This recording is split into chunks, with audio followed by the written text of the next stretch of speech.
Good evening, and welcome to this edition of Month in Review. I'm Seaman Greg House. In tonight's newscast, we're going to recap the top stories from March as we highlight the accomplishments of sailors and commands operating in the Sasebo and Kanto areas. In our top story tonight, USS Defender, a mine countermeasures ship forward deployed to Fleet Activity Sasebo, recently participated in an at-sea exercise. At-sea exercises are key to strengthen the crew's capabilities. Petty Officer Scott Bork was on board the ship and tells us what made this exercise a little bit different. For the first time in recorded history, U.S. minesweeper USS Defender, French frigate Vendémiaire, and Japanese destroyer Auger participated in PASSEX, a cooperative maneuvering exercise while out to sea. And you have different nations and allies working together, you're going to have different ship classes working together. And it's very important for those different ship classes to know how they work together. Knowing the differences in foreign ships' capabilities can help plan future international operations. They have an opportunity to see how minesweepers operate and how they operate out to sea. They'll have an understanding of what has to happen and what goes on with the minesweeper. PASSEX gives the U.S. Navy and allies an understanding on how to work together. From USS Defender, I'm Petty Officer Scott Bork. The most advanced technology aids in training military members more efficiently. Sailors in Yokosuka are learning how to keep themselves and their shipmates safe during a special course designed for laser system technology. Petty Officer Brian Record went to the training to learn more. With the widespread use of lasers in both commercial and military applications, sailors in Yokosuka are learning the ins and outs of safety when dealing with laser technology during an Administrative Laser Safety Officer, or ALSO course. Charlie Chan, who is part of the Laser Safety Mobile Training Team from Navy Surface Warfare Center Dahlgren, Virginia, said this course is required for sailors to establish a laser safety program at their commands. The course allows the student to put together a program aboard their ship, okay? But it also talks about the safety aspects such as hazard viewing, laser eye protection, how to use the range. Petty Officer Brian Record, Yokosuka Naval Base, Japan. In contrast to a sailor who deploys with a ship, an individual augmentee leaves their home unit or command to deploy as an individual, often to support the Army in a combat zone. The Navy is training command individual augmentee coordinators to ensure these sailors still receive the proper support from their home command. Petty Officer Tony DeFilippo went to the Fleet and Family Support Center at Fleet Activity Sasebo to see this training firsthand. The Navy's Command Individual Augmentee Coordinator training is aimed at ensuring commands understand their responsibilities to their sailor before, during, and after their IA deployment. It makes sure that that sailor is ready for his mission. It makes sure that he and his family are taken care of throughout. And very importantly, it reintegrates him back into the command when he gets back from his tour. Kayaks are responsible for administrative issues as well as supporting their sailor mentally and physically.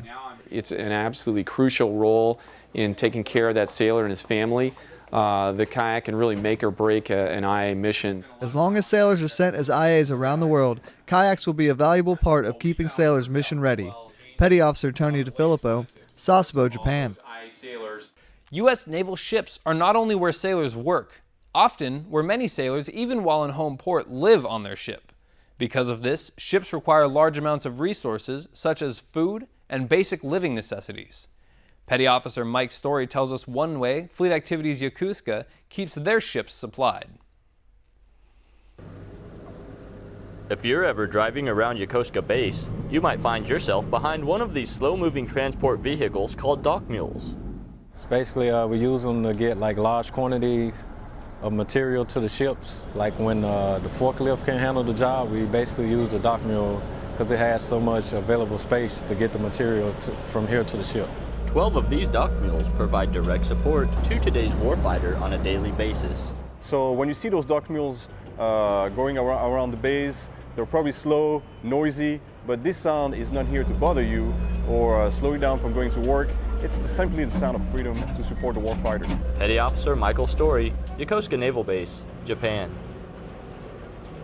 For many, the date of March 11, 2011 conjures up images of the devastating power of nature. Petty Officer Houston Waters joined a group of sailors at Fleet Activity Sasebo as they gathered to reflect on the first anniversary of the largest earthquake ever recorded in Japan. Fleet Activity Sasebo held a moment of silence in remembrance of the 9.0 earthquake that struck northern Japan at 2:46 p.m. March the 11th, 2011, and caused a massive tsunami. It's fitting that we observe a moment of silence to remember the one-year anniversary of the Great East Japan earthquake and tsunami disaster. Japan and the United States have a very long history of being very strong allies. We work together in times of need. We should and did do everything possible to help our host nation recover from this disaster. Petty Officer Houston Waters, Sasebo, Japan. Feeding an entire crew of hungry sailors can be a daunting task, so the USS Shiloh brought aboard an executive chef to teach them the tricks of the trade. Petty Officer Shamira Pirafoy tells us more. The USS Shiloh, forward deployed to Fleet Activities Yokosuka, has adopted Executive Chef Daryl R. Espinoza for 2 weeks with the Adopt a Ship program. It's about bringing chefs from the outside world into the Navy galleys, working with the Navy cooks on food presentation, food tips. A lot of the young men and women that work in today's galleys have just gone through A school. Some of them have never worked in a professional kitchen.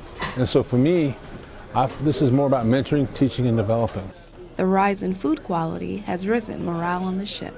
My time aboard Shiloh has been great. I've enjoyed it. I consider myself very fortunate to come out here. Petty Officer Shamira Pirafoy, Yokosuka Naval Base, Japan. The end of March brings us the end of winter and the start of spring. Can we expect a nice breeze and sunshine in our future, or will spring bring us rainy days? Let's take a look at your local weather forecast.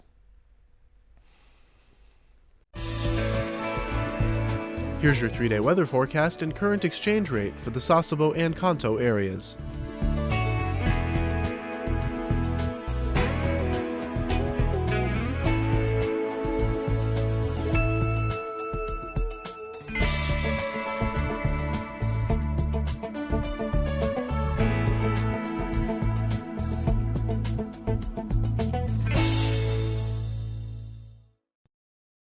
National Nutrition Month is an annual campaign that takes place in March and focuses on educating people about nutrition and fitness. Petty Officer Tony DeFilippo went to the Fleet Fitness Complex at Fleet Activity Sasebo to see what sailors do to keep themselves healthy and fit. For sailors at Fleet Activity Sasebo, health and fitness are year-round commitments. March, however, is National Nutrition Month, giving us an opportunity to refocus our nutrition habits. I think service members can benefit setting aside the month of March for health and nutrition. They can utilize this time frame to get ready for the PFA, which is right around the corner. They can also utilize this month to come up with a sound nutrition plan. Exercise and nutrition are important for everyone, but for service members, staying in shape is part of our job. Military members have got to be at an ever-ready state. You have to be ready to go at any moment's notice.